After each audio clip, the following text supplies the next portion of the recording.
More and more information is coming out of the January 6th Select Committee's final report that reveals so many incredible details about the build-up to January 6th, on January 6th, and all of Trump's attempts to overturn the 2020 election. And today I want to look at the fact that Mark Meadows, according to Cassidy Hutchinson's witnessing of these events, was throwing documents in the fireplace, would burn documents after meetings, and presumably did not want the contents of those documents to be seen by people later on. That, of course, is not something that our government officials are supposed to be doing if these are indeed White House documents. So take a look at this being reported on CNN. Hundreds and hundreds of pages, Wolf, and we now actually have all of the transcripts from Cassidy Hutchinson's 4 appearances behind closed door with the committee.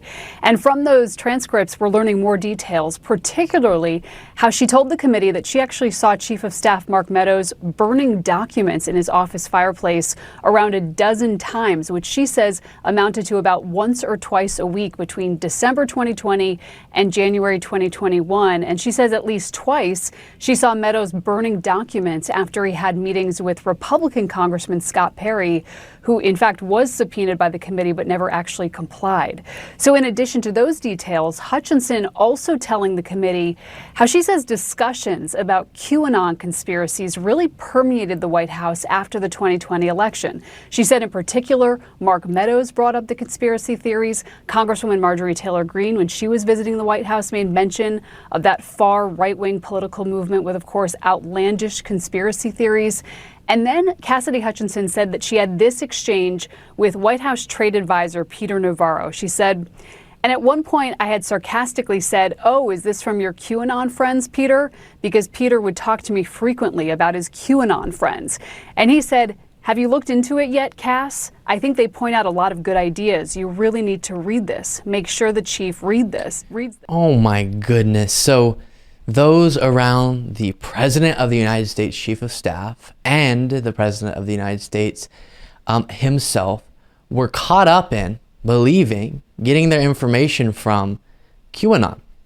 Now, whenever we talk about some of these stories, I almost feel like the crazy one talking about it because it sounds like something that would be made up in almost a comedic way to go after a political opponent, right? Trump was throwing documents in the toilet and flushing the toilet. That didn't really happen, but we're saying it because Trump's such a goofball. No. It actually happened. Photos come out.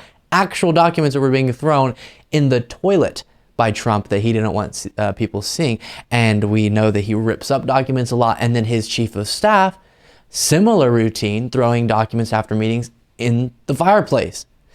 Now, if you were to be getting your ideas about how to overthrow our democratic process from QAnon, you probably would want to dispose of, burn, flush those documents, right? The ones that are helping you come to a conclusion about how to make this plan a reality. And that is so frightening. I think because we've been covering this for the last 2 years now, it can get normal somehow where I come across these stories and I'm preparing for the show and I'm not shaking in complete shock about what I'm reading or what I'm preparing for the show because we've heard it. Yeah, of course. QAnon was informing some of the most powerful people in our country, and people around the president and his chief of staff were thinking there's some good things in here. But if we were to pull ourselves out of all the context and pull ourselves out of all the experiences we've had in the past with this, understanding that this is the reality, and just look at it from an objective point of view completely, it would stun every single one of us. So try to bring that level of, I guess, innocence to observing these stories because it truly is absolutely bonkers. And we can't forget that. Here's one moment where a CNN correspondent is responding to this aspect of the report. Now CNN's chief political analyst Gloria Borger and defense attorney Shan Wu. Gloria, first of all, how incredible is it to learn that Cassidy Hutchinson actually saw Mark Meadows, who was then the White House chief of staff, go about burning documents? Well, it is remarkable. It is absurd. And it is clearly in violation of the Presidential Records Act, assuming that every piece of paper in the White House should be archived. I mean, we don't know, let me just say, we don't know what these things were that he was throwing in the fireplace. And we had known that he had on occasion thrown something in the fireplace. But unless this was a newspaper clipping or something to that effect, I think he's got a lot of questions he needs to answer. Exactly right. I mean, the Presidential Records Act seems to be something that the Trump administration just laughed at. So I don't see this being something anyone's held accountable for, unfortunately. But what is so interesting about all of this is what we're able to gather from the remaining evidence that wasn't destroyed, right? So much of the story has now been told by the January 6th Select Committee and other entities reporting and all of that. And it is so wild, out of some sort of fictional movie, a fictional political movie or book, that's where you would hear these type of stories. And that's what we know.